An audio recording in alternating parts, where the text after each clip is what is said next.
retrouve sur place Cécile Olivier. Vous êtes envoyée spéciale BFM TV sur place. Que s'est-il passé aujourd'hui ?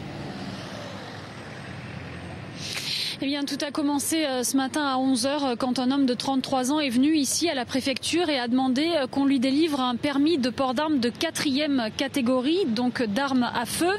Son discours est un petit peu incohérent. Il n'est pas inscrit dans un club de tir sportif, il ne remplit pas les critères. L'agent de la préfecture refuse donc de lui délivrer ce permis. L'homme s'en va dans un premier temps, mais il revient un quart d'heure plus tard avec un sabre japonais. Là, le personnel de la préfecture décide d'appeler la police et c'est en voyant arriver les patrouilles de police que l'homme est devenu fou et qu'il a frappé les policiers avec son sabre. Je vous propose d'écouter Christophe Vareille qui travaille à la préfecture du Cher et qui a assisté à toute la scène. Écoutez. C'est lorsque il a vu les premiers uniformes arriver qu'il a dégainé son arme et qu'il a commencé à frapper et à donner des coups.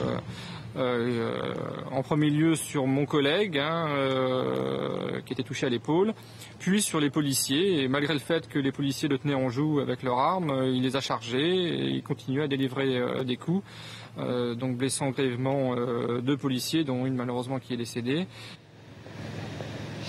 La policière, une jeune femme de 30 ans, mère de 2 enfants en bas âge, est donc décédée. 2 autres personnes ont été légèrement blessées. Le forcené, lui, a été placé en garde à vue. C'est un prof de lycée qui était jusque-là inconnu de la police.